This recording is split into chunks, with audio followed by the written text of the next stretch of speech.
There's a certain magic to the American road trip. The open road, the promise of adventure, the freedom to go anywhere. We see it in movies, on postcards, the sun-drenched highways, the majestic landscapes. But the road has another face, a darker one. It's a face you only see when the sun goes down and the world shrinks to the tiny, fragile island of your headlights. When the familiar becomes alien and every shadow at the side of the road holds a question you don't want to answer. Why is it that the most terrifying stories, the ones that cling to you long after you've reached your destination, always seem to happen at night? Tonight, we're going to explore that darkness. We're going to take a drive down those lonely stretches of asphalt where the rules of the daytime world no longer seem to apply. Strap in and try not to look too closely at the shadows. Let's begin with a story from the high desert, a place where the silence is deafening and you can feel just how alone you really are. This account comes from a long-haul trucker named Leo. He'd driven every mile of I-80 more times than he could count, but one delivery took him on a detour down Highway 50. They don't call it the loneliest road in America for nothing. It's miles and miles of nothing but scrub, sand, and mountains under a vast, uncaring sky. It was around 2 a.m. Leo hadn't seen another vehicle for over an hour. The only light was from his own rig and a sea of stars above. That's when his CB radio, which had been silent all night, crackled to life. A voice, calm and clear, came through. "Breaker 19 for the eastbound Peterbilt. You got a copy?" Leo picked up the mic. "Yeah, go for Leo." The voice replied, "Just a heads up, Big Rig. You've got a friend about half a mile back. Dark SUV, no plates. They've been matching your speed for the last 20 minutes, switching lanes when you do. Just be aware." A chill went down Leo's spine. He checked his mirrors. Sure enough, there were headlights back there, hanging just at the edge of his vision. He keyed the mic. "Thanks for the heads up, driver. Who am I talking to?" Static. Then the voice returned, colder this time. "You're talking to the last guy they followed." The radio went dead. He tried to hail the other driver, but there was nothing, just the hiss of empty airwaves. He was alone again, except for the silent, persistent vehicle behind him. For the next hour, the SUV played a terrifying game. It would speed up, getting dangerously close to his bumper, its brights flooding his cabin, then fall back. It would pull alongside him in the passing lane, matching his speed perfectly, its windows so tinted he couldn't see a soul inside, before dropping back again. Leo was sweating. There were no exits for another 50 miles. No cell service. He was a sitting duck in a 20-ton metal box. He decided his only option was a desperate one. He wasn't going to lead them to the next town. He slammed on his brakes and pulled over right there on the shoulder. He watched in his mirror. The SUV slowed, then pulled over about 100 yards behind him. His heart hammered against his ribs. He waited. A minute passed, then 2. Then he saw its reverse lights come on. It was backing up, slowly, deliberately, coming to a stop directly alongside his driver's side door. Leo gripped the tire iron he kept next to his seat. He stared at the pitch-black window, waiting for it to roll down, for something to happen. But nothing did. The SUV just sat there, engine idling. After what felt like an eternity, it simply drove off. It pulled back onto the highway and disappeared into the night. Leo never saw the SUV again, and he never found out who the voice on the CB radio was.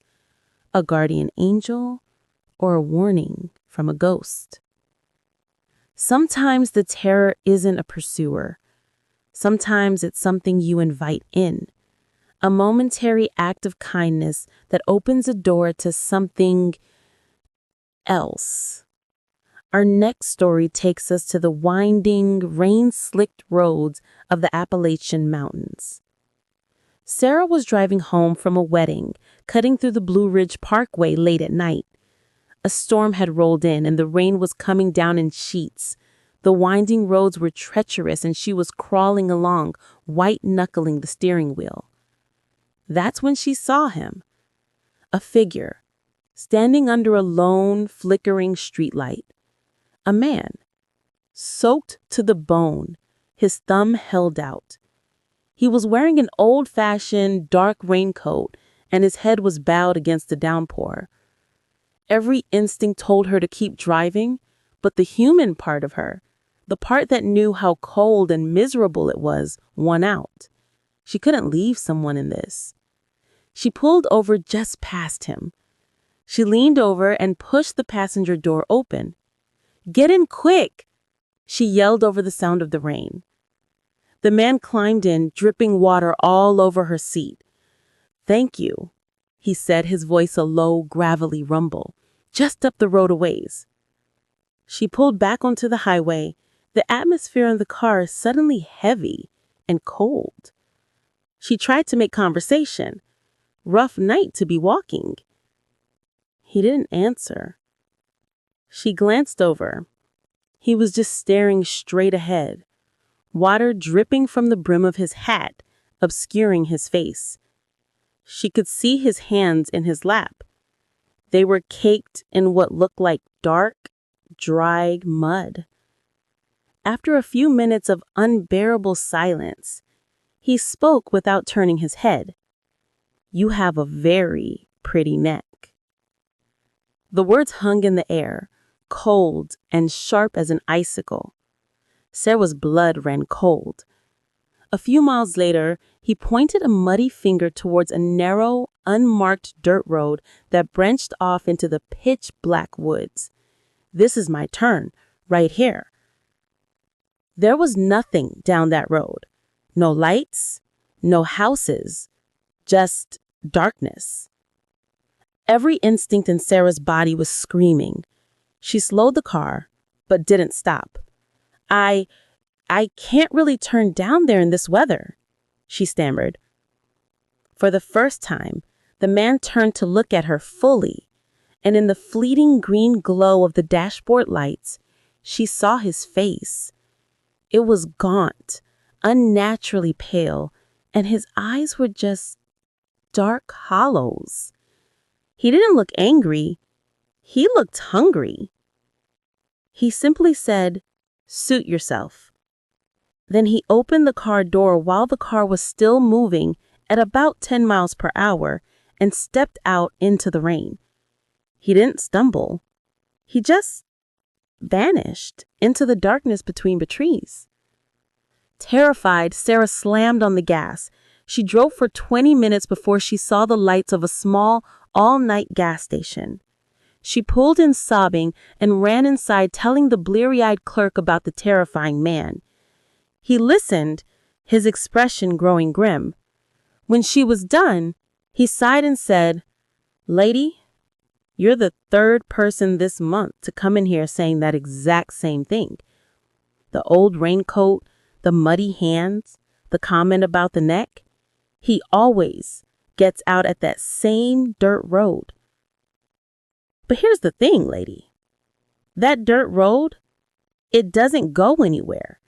It dead ends at an old, overgrown family cemetery about a quarter-mile in." Sometimes the terror isn't a person or even a thing. Sometimes it's a place that feels wrong down to its very atoms, a place that shouldn't exist. Which brings us to our final story. Mark and Chloe were college students driving cross-country, relying on a beat-up old GPS to guide them through the back roads of Kansas after their phone service died. The night was pitch black, the kind of dark you only get in the Great Plains. That's when their GPS told them to take a left onto a road that, according to their paper map, didn't exist. Must be a new road, Mark shrugged, and he turned. The road was narrow, paved but poorly maintained. It went on for miles. After about 20 minutes, they saw lights up ahead. A small town.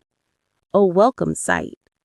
But as they drove down the main street, a deep unease settled over them. The town was frozen. The storefronts looked straight out of the 1950s, but they were clean, not dilapidated. There were cars parked along the street, old models, but no people, not a single soul. Lights were on in the houses, TVs flickered in living room windows, but the streets were utterly deserted. "It's a ghost town," Chloe whispered. "But the lights are on," Mark replied, his voice tight. They drove slowly. They saw a diner, its neon open sign glowing, tables set inside, but empty. The only sound was their own engine. Then they saw him, a lone man standing under the awning of a post office. He was perfectly still, dressed in clothes that looked decades out of style, and he was staring directly at their car. As they passed, his head turned slowly, mechanically, tracking them. A block later, they saw another, a woman standing on her porch, her face a pale moon in the darkness, just watching them. Then another, and another. At every corner, in every window, people were now appearing, not moving, not talking, just standing, staring. "Get us out of here, Mark, now!" Chloe pleaded, her voice trembling with pure fear. Mark slammed the accelerator. The car shot forward, speeding past the silent, staring figures. The town ended as abruptly as it began. When they finally got self-service, they pulled over and looked up the town.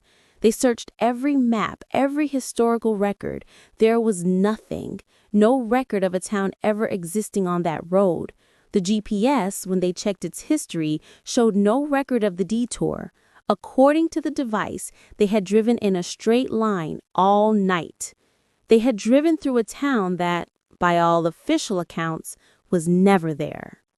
So the next time you find yourself on a long, dark road, the hum of the engine your only companion, maybe think twice about stopping for that lone figure under the flickering light. Maybe question your GPS when it leads you down an unknown path. And maybe just keep a little more distance from the car that's riding your tail. Because the most terrifying road trip stories in America are born in the shadows, on the forgotten stretches of asphalt, in the silent hours between midnight and dawn. They are the stories that happen when you're alone with the dark and the things that live in it. Drive safe, and whatever you do, don't stop.